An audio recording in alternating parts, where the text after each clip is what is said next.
Welcome home, everybody. I want to tell you a story this morning, and it's the story of a young man named Ben. Ben is not his real name. Ben is the name we'll use for this story. But you probably know someone like Ben. Ben is a person who describes themselves as not a religious person, but a spiritual person. Ben is spiritual, but not religious. Ben also likes to think of himself as above average. He is above average looking. He is above average in intelligence. He is above average as a friend. He's above average as a neighbor. Darn it, he's good enough and he's smart enough, and doggone it, people like him. Ben is the kind of guy who some people look at him and they admire him and respect him, but other people look at Ben and they don't really understand him. They're not that impressed with him. It really depends on who you ask. Some people would say that Ben is just crazy talented, and other people would say, no, he's just crazy. Some people would say, well, Ben is super successful, and other people would say, no, he's just super lucky. Some people would say Ben is running from God, and others would say, no, Ben is searching for God. But no matter what you think about Ben, and Ben-like people are familiar to all of us, there's something that we all share in common with Ben, and that is that at some point in our life, we all find ourselves at a crossroads. Sometimes it's a crossroads that comes because the bottom falls out, because we're faced with failure or trauma or loss, or we come to the end of ourselves and we find ourselves discouraged and in despair and hopeless. Sometimes we come to that crossroads because we didn't see it coming. In the middle of a successful run, when everything is going well, when we are accumulating wealth and success and affirmation and applause, and suddenly we find ourselves at a place where we're going, what does it all mean?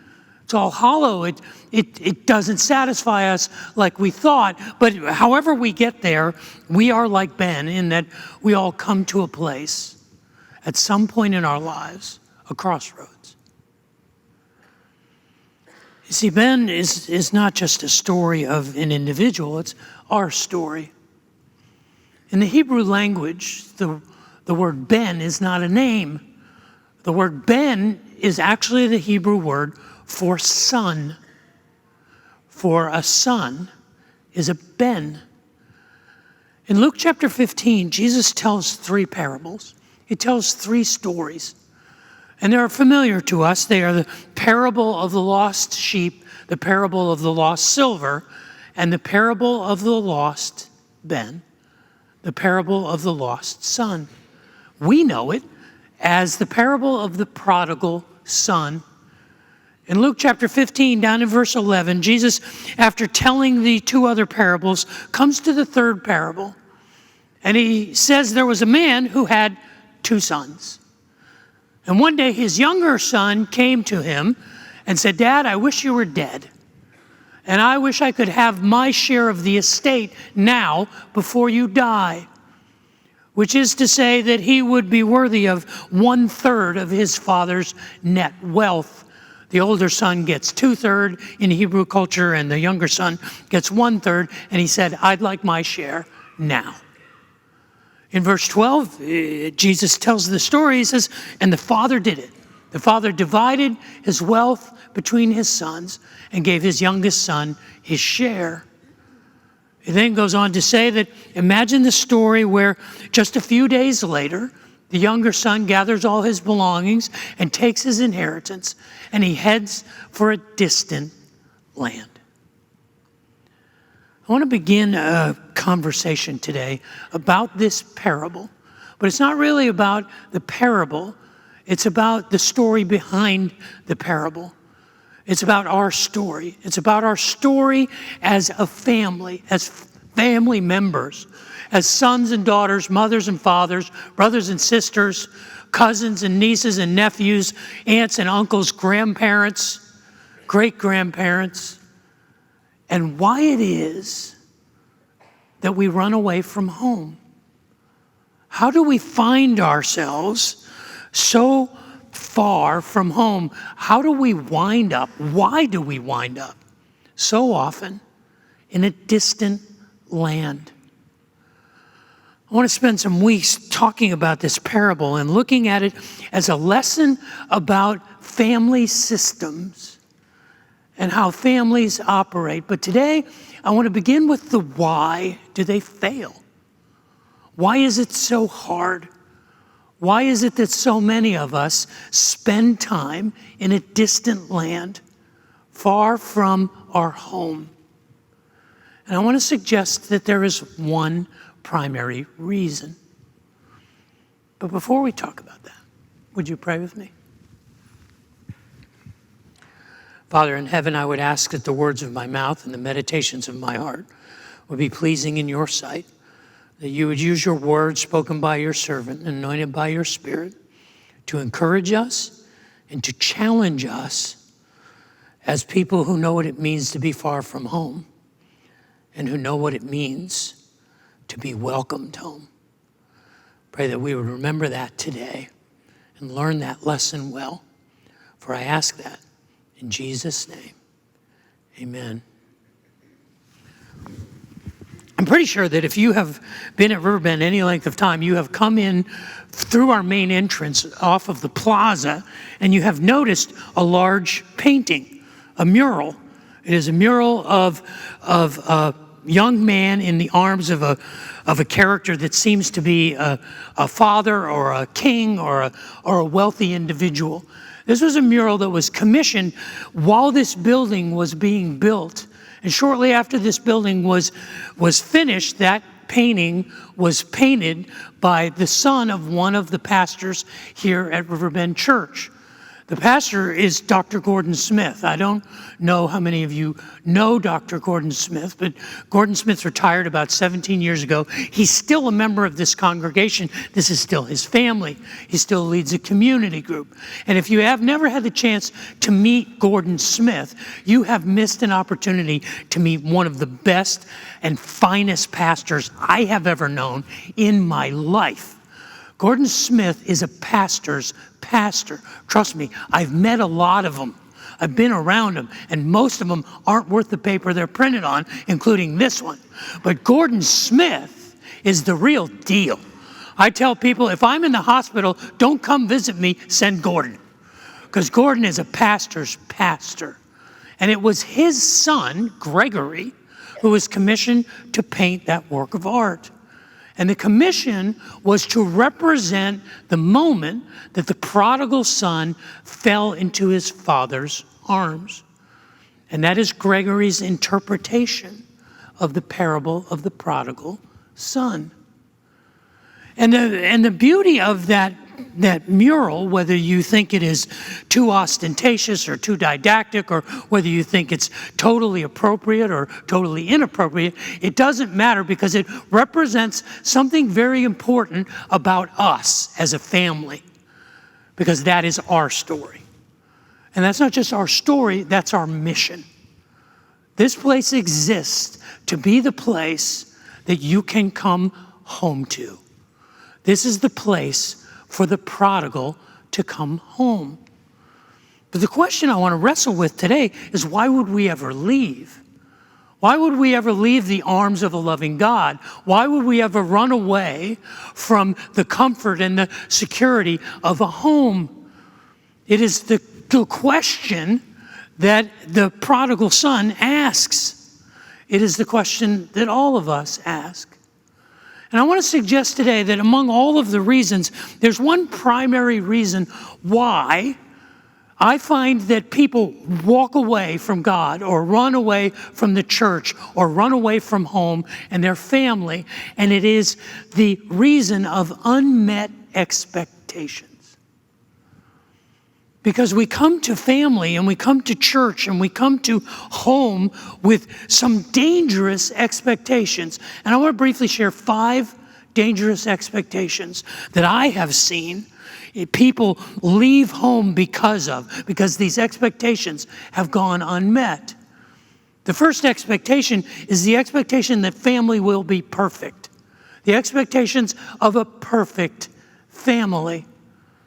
Now, don't get me wrong, I am a big fan of family. I believe that family is the hope of our nation, that family is the hope of humanity, that it is the design and the architecture of a healthy family that produces a healthy future, a hopeful future. It is magnificent in its design, and when it works, it is unparalleled. And it's not just a Christian thing or an American thing. It's not just a Western civilization thing. It's not just a 20th or 21st century thing. It's a ubiquitous, immutable principle that the future of a community is built in families. It doesn't matter what tribe or what nation or what tongue or what generation or what age you are raised in. When a family works, it is a magnificent thing to watch. The birthing and the development and the nurturing and the launching of the next generation is a spectacular privilege. But to imagine that those things go perfectly is to not pay attention to who's doing it, because the idiots are running the operation. The nuts are in charge of the asylum. We, the imperfect people, are the actual operators of the family system. As children, as sons and daughters, as moms and dads, as aunts and uncles and cousins and neighbors, as family members in an extended family of community, in a church. Look at us. We're a mess. And we're the ones who are in charge. The amazing thing is not that the wheels come off and that we're constantly having to tape things together with duct tape and baling wire. It's not amazing that things don't always work out perfectly. What's amazing is that it works out at all, that any family survives. But our expectation is that it's supposed to be easy, that we're just supposed to naturally know how to do this.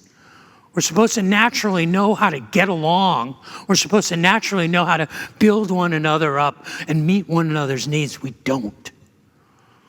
But that expectation of a perfect family, a perfect community, a perfect church is often what I hear when people find themselves running away from God and from church and from home. The second dangerous expectation is the expectation of perpetual happiness. I don't know if your mom was like my mom. My mom used to say this to me so much, I think she said it to me every day of my life. She said, Dave, all I want is for you to be happy. You ever said that to your kids? Ever had your mom say that to you or your dad say that to you? My mom said it to me every day of my life. And probably by the time I was a teenager, I realized what she was saying. She may have been saying partly, I want you to be happy because I genuinely want you to have enjoyment in your life.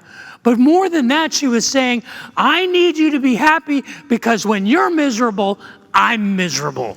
I need you to be happy because there is no misery like a parent with a miserable child. And I was a miserable child. And my mother was begging me, please be happy. But as much as we would like to be able to choose to be happy, that's not how it works. Happiness is a response. Happiness is a byproduct. Happiness is not the source code. Happiness is the result. Happiness is like a light on the dash of our car that tells us that the engine is running well. And to imagine that it's supposed to always be fine means that you never have to put gas in it, you never have to change the oil, that it requires no maintenance, it requires work. And it requires that you pay attention to the lights on the dash of your life. And when the happy light is on, that's great. But when the happy light is off, that doesn't mean that you have to leave or abandon it. We have this expectation that we're supposed to be perpetually happy. And if our family or our community or our church doesn't make us constantly happy, we run away. I see it all the time. Third expectation that I've seen is the expectation of earned or deserved success. Now, I believe in the idea, and I think most of us do, that you should get what you earn. The workman is worthy of their hire, that hard work is its own reward, that the challenges of life and the things that we work for, the things that we earn, should satisfy us, should bring us a measure of self-satisfaction. But there's a problem when we think that everything that we get, we deserve. And the problem isn't just that we don't always get what we deserve. The problem is how we view those who are different than us. Because if we live in a quid pro quo world, if we live in a cause and effect universe, then I succeed because I did everything right, because I made good choices, because I worked hard enough. But what does that mean about the person across the street who doesn't succeed, who fails, who is constantly struggling with their health or constantly struggling with their job or their finances or their relationships? Does that mean that they deserved failure? Because if I deserved success because I earned it, then that means that when you have failure, you must have earned that too. See, there has to be an architecture that goes beyond the quid pro quo. There has to be an architecture that goes beyond the cause and effect. There have to be other things in play other than the idea that we all get what we deserve. Because I promise you, if I got what I deserved, I'd be broke, divorced, and in prison. And the reality is we don't get what we deserve. And our expectation that somehow we deserve blessing and we deserve favor just because is why I've seen people reject God. They ask the question, if God is a just God, if God is a loving God, then why is there suffering? Then why is there evil? Then why do I struggle? And they don't understand that it's not a quid pro quo. It's not an equation that we understand how it balances. And the only way I know how to balance the equation is the 3 G's. Grace, gratitude, and generosity. Because if I live in a world that is simply based on quid pro quo and cause and effect, and that everyone gets what they deserve, then I can't balance the equation. I can only balance it through grace, gratitude, and generosity. But I see people run away from home. I see people leave the church. I see people abandon their faith. I see people leave their communities because they're not getting what they think they deserve. The fourth dangerous expectation is the expectation of solitary self-reliance. I've noticed something in our culture. I've noticed an abandonment of personal responsibility. I've noticed people are increasingly willing to blame others for their problems. They're increasingly moving toward what we would call a tribal identity, that I find my significance, I find my meaning, I find my value in my associations, in my identity as part of a community. My race or my beliefs or my preferences or my politics, that's where I find my significance. And it's like there's a pendulum. And at the one extreme is this isolation that comes from complete self-reliance or individuality. But at the other extreme is this tribal identity. It's almost a pathological codependency. That I need the group to give me a definition of who I am. And so I've seen people leave the community because they didn't like the corporate identity that association gave them, or they needed a different corporate identity, or it asked them to go beyond their individuality, when the reality is our expectation should be of a healthy interdependency, of an idea that you need me to be my best and I need you to be your best, because for us to be the best, you need my best and I need your best. How do our bodies operate? I mean, imagine if your liver all of a sudden said, I'm out. The heart gets all the pub. They sing songs about the heart. People talk about broken hearts and full hearts. And they're, the heart this, the heart that. Nobody ever sings about the liver. Nobody ever sings about the liver and what it does and all the hard work that the liver puts in. I'm out. What would happen to you? Your liver quit because it didn't feel like it was important to the health. I need my liver to be the best liver it can be, frankly. I need my spleen to be the best spleen, my upper GI to be the best upper GI. I need it all. Like we need each other. But because we don't see the importance and the value that we have to each other, we run from each other. We don't see how God has gifted us each to make contributions and to have value. When I'm at my best and you are at your best, we are at our best.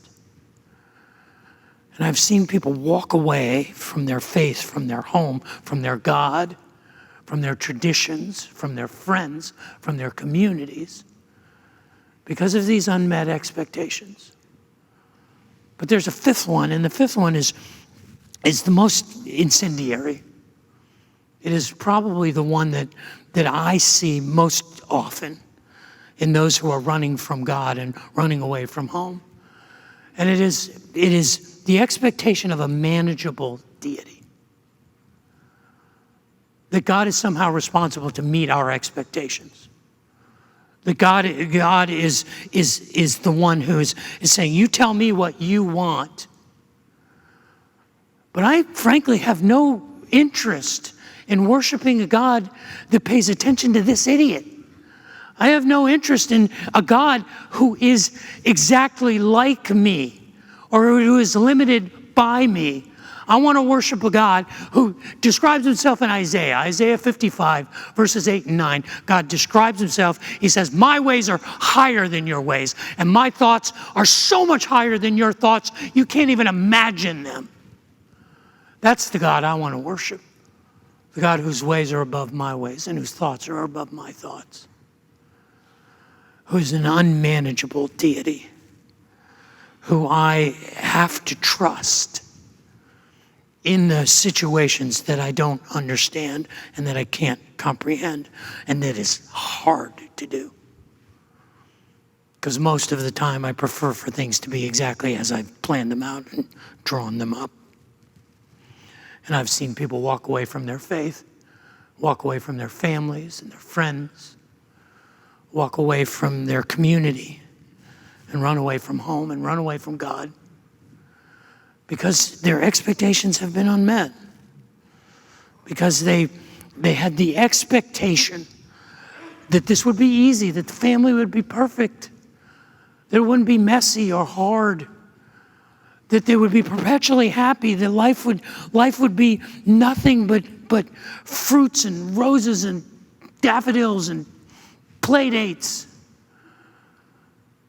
That people expect that they get what they deserve, and they deserve favor and success and blessing, that they can make it on their own, that we are completely isolated and solitary in our self-reliance and our self-sufficiency,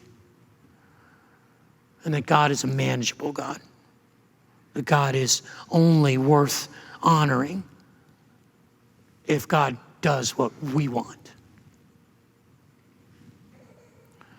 The mural, when you come in off of the plaza in this Home for Hope, inspires people. I think what I'm finding is that there are some people who see that and they're moved and it makes them passionate. There are some people that are overwhelmed by it, and other people that are like, oh, it's too much. It's too cartoonish. It's too didactic. I don't like the style. It's too loud. In fact, a number of times when we rent this facility for concerts or for corporate events, they ask us to put a curtain over that mural because it's undoubtedly unmissable. But have you ever heard the phrase, a picture is worth 1,000 words? Well, that picture tells us something about us. It tells us that that is our mission. Because what that picture captures is the prodigal coming home. In Jesus' parable, after the prodigal has lived in a foreign land, down in verse 17, it says that the prodigal came to his senses, and he realized that the servants who worked in his father's farm had a better life than he had in a distant land. And he says, I'm going to go home and I'm going to offer myself to my father, not as a servant, but as a son. I'm going to ask for his forgiveness. And verse 20 says that then he arose and he went home to his father. If you look at the painting, painted there is an etching that says he arose and went to his father. Luke 15:20. Picture is worth 1,000 words because that is our mission. That is who we are. That is who we are called to be. And you may think, well, that's the end of the story. But it's not the end of the story. It's just the end of the beginning of the story. Because not only are we the prodigal who finds our way home to a loving father, we are the ones who welcome in the others who are finding their way home. It is us. It is on us. The prodigals, those who have run from God, to welcome home those who are searching for God. It is for us to be Ben and to welcome back Ben. And that's why it's important for us to remember that no matter how we got where we got, if we find ourselves in a distant land, it doesn't matter. It doesn't matter the things that you've done. It doesn't matter the things that you believe. You can come as you are, right where you are. It doesn't matter where you've been.